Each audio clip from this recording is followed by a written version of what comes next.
Hello beautiful people and welcome. In today's video, we're going to be talking about fruitfulness. Fruitfulness. First of all, what is a fruit? A fruit is an edible reproductive body of a seed plant. There are different kinds of fruit in the world which we enjoy, and they all came out from a tree. No matter how hidden or unnoticed a tree might seem, once it starts bearing fruit, it attracts the attention of everyone around it, to the point that people start climbing or using sticks, all in the quest to get the fruit. Bearing fruit is not limited to plants alone, for in Genesis 1 verse 28, after God created Adam and Eve, he blessed them and said to them, "Be fruitful and multiply and replenish the earth and subdue it." It is God's desire for us to be fruitful. And this desire can be seen in Mark 11 from verse 12, when Jesus was hungry and he saw a fig tree with leaves, but getting closer, he saw that there was no fruit, and he cursed the tree, and the tree died. This is to show you how important it is for one to be fruitful. To us humans, fruitfulness is not limited to giving birth alone, but it cuts across all aspects of our lives. So what does it mean to be fruitful? To be fruitful means to be productive. It is the ability to produce results. Results can be positive results or negative results. Galatians 5 verse 19 has made us to understand that there are two ways in which one can be fruitful: the fruit of the flesh and the fruit of the spirit. The fruit of the flesh include lasciviousness, sexual immorality, idolatry, hatred, jealousy, and so on, while the fruit of the spirit is peace, joy, love, long-suffering, meekness, and so on. So it is possible for one to be fruitful and yet produce bad fruits. Matthew 7 verse 17 says, "For every good tree produces good fruits, and every bad tree produces bad fruit." A good tree cannot produce bad fruit, nor can a bad tree produce good fruit. For every tree that does not produce good fruit shall be cut off and thrown into the fire, because by their fruit we shall know them. So how then do we know the type of fruit which we are bearing in life?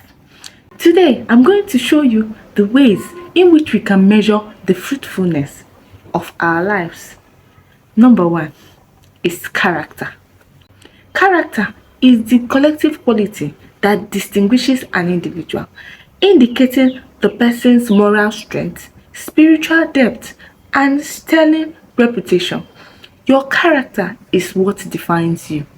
Your character also includes your behavior towards other people. So, how do you treat other people? Galatians 5 verse 16 tells us to walk according to the Spirit and not to gratify the desires of the flesh. For the flesh desires what is contrary to the Spirit, and the Spirit desires what is contrary to the flesh. They are both in conflict all the time. So, which one is winning in your life? Is it the Spirit or the flesh?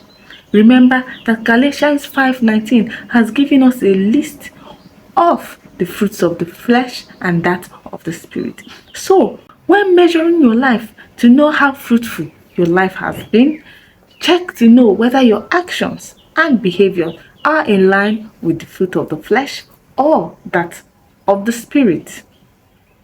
Number two is association. Association. Show me your friend and I will tell you who you are. You cannot claim to be good and have bad friends, because it is said that birds of the same feather flock together. So, who do you surround yourself with? Does the company you keep build you up and push you closer to God, or are you being embedded into the flesh? When we associate with people who reflect the teachings of Christ to us, we grow and thrive together and encourage each other. John 15 verse 4 says, "The branch cannot bear fruit by itself unless it abides in me. I am the vine and you are the branches. If you abide in me and I in him, only then can you bear more fruits, and without that you can do nothing.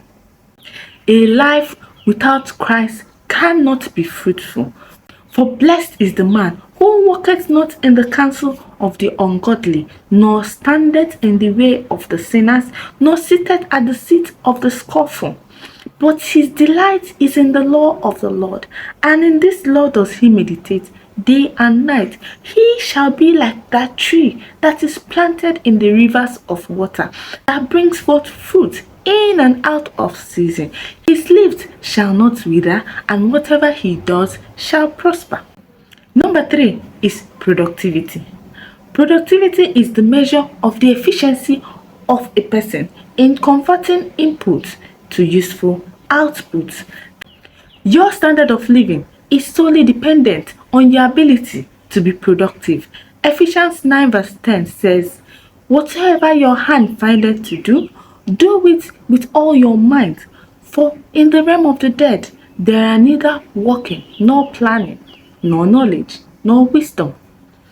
The parable of the talents has made us to understand that God desires us to use the best of our time to be productive. So, in whatever area you find yourself in life, in your work, your office, or your business area, ask yourself, what have I done to improve or develop this place better than I have met it? Jeremiah 29 verse 7 says, "Seek the welfare of the city that I have sent you in exile, and pray to God on their behalf, for in its welfare shall you find your own welfare." So always try to effect positive change in everywhere you find yourself. Whatever you do, work heartily for the Lord and not for men, knowing that it is the Lord that will give you your inheritance, which is your reward. Remember that whoever is slack in his work is the brother to he who destroys. So in whatever you do, do all to the glory of God. Thank you so much for listening, and have a blessed day. Bye.